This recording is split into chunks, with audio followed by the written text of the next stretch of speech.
서울 여의도 증권가는 붉은색 숫자로 넘쳐납니다.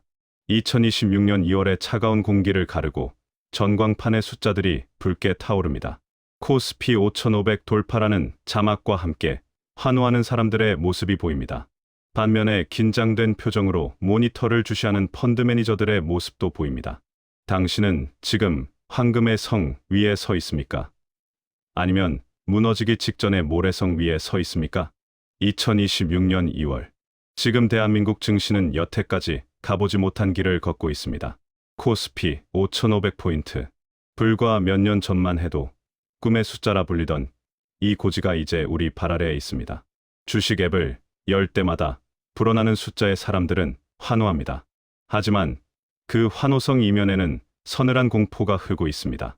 시장은 지금 두 갈래 길 앞에서 팽팽하게 맞서고 있습니다. 이제 시작이다. 10,000포인트까지 100% 더 간다는 낙관론과 이미 한계다. 닷컴 버블처럼 지수가 반토막이 날 것이다 라는 비관론. 오늘 우리는 한국 증시 100%냐 마이너스 50%냐라는 주제를 통해 코스피 지수 5,500이라는 전무후무한 고점에서 대한민국 경제가 마주한 진짜 얼굴을 해부합니다. 당신의 자산이 2배가 될 것인가? 아니면 반토막이 될 것인가? 그 운명을 결정지을 차가운 팩트와 숨겨진 시나리오를 지금 공개합니다. 좋아요의 엄지와 구독의 검지는 열정으로 이어집니다. 삼성전자와 SK하이닉스의 최첨단 HBM 반도체 생산 라인이 바쁘게 움직입니다. 로봇 팔들이 정교하게 움직이며 칩을 쌓아 올립니다. 이는 엄청난 영업이익으로 나타나게 될 것입니다. 2026년 삼성전자 영업이익 145조 원 전망이라는 엄청난 결과를 기대하고 있습니다. 코스피 10,000포인트의 꿈이 가능할까요? 긍정적 기대를 갖는 사람들은 충분한 가능성을 언급합니다. 한국의 구조적 레벨업이 시작되었다라고요. 100% 추가 상승, 즉 코스피 1만 시대를 외치는 사람들은 말합니다. 지금의 한국은 예전의 한국이 아니다. 라고요. 한국은 반도체 강국입니다. 게다가 AI 시대가 본격적인 궤도에 오르면 반도체 슈퍼사이클은 정점에 이를 가능성이 높습니다. 객관적인 데이터를 살펴보겠습니다. 한국 증시의 대장주 삼성전자와 SK하이닉스가 AI 반도체 시장의 심장인 고대역폭 메모리 HBM 시장을 완전히 장악했습니다. 2026년 삼성전자의 예상 영업이익은 무려 145조 원. 이는 과거 반도체 환기 때보다 체력이 몇 배는 더 커졌다는 증거입니다. 지금 코리아 디스카운트가 해소되고 있다고 주장하는 사람들도 많습니다. 경제학적으로 설명하자면 그동안 한국 주식은 실력에 비해 저평가받아 왔습니다. 이를 코리아 디스카운트라고 하죠. 하지만 2026년 현재 상법 개정과 밸류업 프로그램이 완전히 안착하며 기업들이 배당을 늘리고 주주들을 대우하기 시작했습니다. 쉬운 예시를 들겠습니다. 공부는 1등인데 집안 사정 때문에 무시당하던 학생이 이제 집안 환경까지 좋아져서 제 실력을 인정받기 시작한 것과 같습니다. 한국 증시의 PBR 즉 주가순자산 비율이 선진국 수준으로 재평가된다면 코스피 1만 포인트는 결코 허무맹랑한 꿈이 아닙니다. 그런데 말입니다.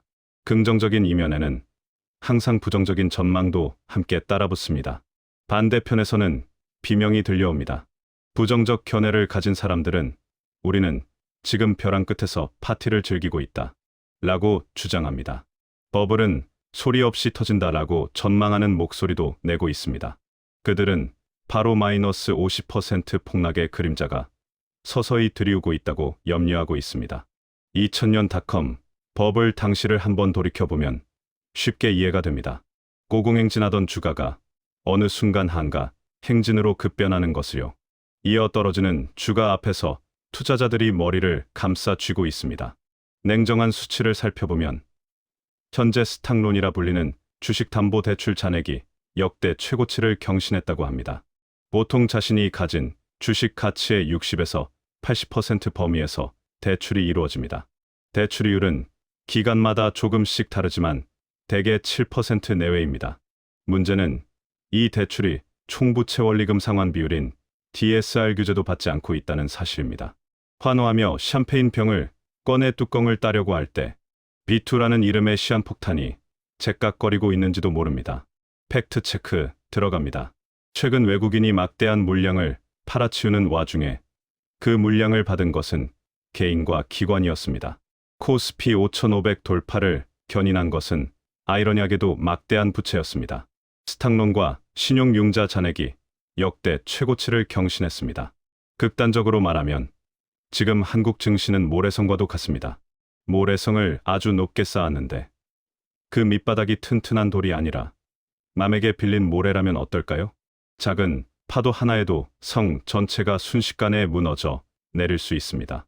악재가 터져 지수가 조금만 밀려도 반대 매매가 쏟아지며 지수가 마이너스 50% 폭락하는 도미노 현상이 일어날 수 있다는 경고입니다.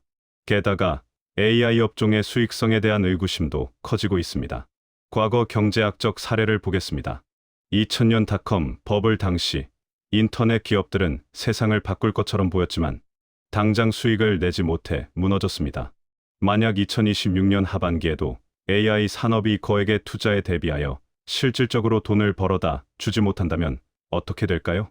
시장은 냉혹하게 등을 돌릴 것이고 그 여파는 반도체 비중이 높은 한국 증시에 직격탄이 될 것입니다. 주식에는 변동성이라는 용어가 아주 중요한 키워드입니다. 최근 주식 시장에는 큰 변동성이 잦고 하루에도 몇 번씩 작은 변동성이 과거보다 자주 일어납니다. 이는 투자 심리가 불안하다는 반증입니다. 2026년 2월 들어 개인 투자자들의 심리가 과거의 과열 양상을 재현하며 변동성을 키우고 있다는 분석이 많습니다. 변동성에 대해 좀 더 알아볼까요? 변동성은 특정 기간 주가가 얼마나 오르락내리락 했는지를 의미하며 예측 불가능한 방식으로 때로는 급격한 가격 변동을 경험하는 기간을 가리키는 투자 용어입니다. 최근 변동성 요인으로 지적되는 몇 가지가 있습니다. 군중 심리 과열, 공포와 탐욕의 교차, 금리 및 통화 정책, 불확실성, 실적 발표 시즌, 주요 경제 지표 발표가 변동성을 확대하는 요인으로 꼽힙니다.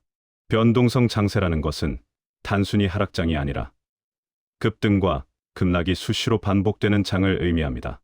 이런 장에서는 수익을 내는 것보다 계좌를 지키는 것 자체가 훨씬 어려운 과제가 됩니다. 장기 투자자에게 변동성은 큰 걱정거리가 아닙니다.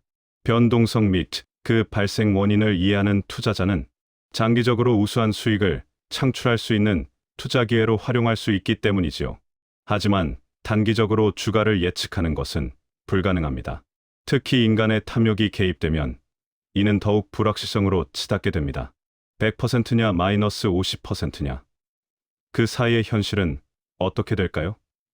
진짜 향방은 어디일까요? 전문가들의 냉정한 시선은 그 중간 지점을 향하고 있습니다. 최근 증권가에서는 변동성이라는 단어가 자주 언급됩니다. 그러면서 올해 증시의 방향을 상반기 상승과 하반기 조정을 나타내는 상고하저로 예측하는 경향이 두드러집니다. 증권가의 지배적인 견해는 100% 폭등이나 마이너스 50% 폭락이라는 극단적인 시나리오보다는 상반기 6천선 안착 시도, 그리고 하반기 과열 조정이라는 상고하저 장세입니다. 기업의 수주와 매출을 기반한 데이터를 기반으로 분석하면 상반기까지는 반도체 이익이 실물로 확인되며 상승 동력을 이어가겠지만 하반기로 갈수록 금리 기조와 지정학적 미중 갈등 리스크가 발목을 잡을 가능성이 큽니다. 2026년 전망은 건강한 조정인가, 파멸적 붕괴인가의 갈림길에 있습니다. 지수하단은 4,000에서 4,500선 정도로 방어될 것이라는 관측이 우세합니다. 즉, 마이너스 50%까지의 파멸적 폭락 가능성은 낮지만 고점 대비 20에서 30% 수준의 건강한 조정은 언제든 올 수 있는 위치라는 뜻입니다. 코스피 5,500이라는 자리는 축배를 들기보다는 운동화 끈을 다시 묶어야 할 때라는 상황이 더 적절할지도 모릅니다. 당신의 투자는 오늘 어디에 있습니까? 대한민국의 평범한 시민들 상당수가 스마트폰으로 주식창을 확인하는 것이 일상이 되고 있습니다.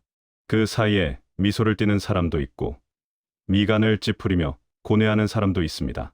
주식 시장은 거울과 같습니다. 우리의 욕망과 공포를 그대로 비춰주죠. 코스피 5,500포인트는 대한민국 경제가 이뤄낸 위대한 성취인 동시에 우리가 감당해야 할 무거운 숙제이기도 합니다. 100% 상승이라는 달콤한 유혹에 눈이 멀어 벼랑 끝으로 달려가고 있지는 않습니까? 아니면 마이너스 50% 폭락이라는 공포에 질려 눈앞의 기회를 외면하고 있지는 않습니까? 주식창에 찍힌 그래프와 숫자에 매몰되어 탐욕과 공포의 시선이 고정되어 있지는 않은지 자신을 점검해야 합니다. 증시는 숫자로 움직이지만 그 숫자를 만드는 것은 결국 인간의 판단입니다. 거품은 거치고 실체는 남습니다. 당신의 포트폴리오가 단순히 숫자의 나열이 아니라 대한민국 산업의 진짜 가치의 뿌리를 내리고 있기를 바랍니다. 코스피 1만 시대를 향한 여정은 짧을 수도 아니면 굴곡진 긴 여정일 수도 있습니다. 그 과정에는 반드시 승자도 있고 패자도 있습니다. 여기서 명심해야 할 것은 도취하지도 말고 좌절하지도 않는 건강한 인간성입니다. 코스피 5500 시대. 기회와 위기는 항상 같은 얼굴로 우리를 찾아온다는 사실을 명심하십시오.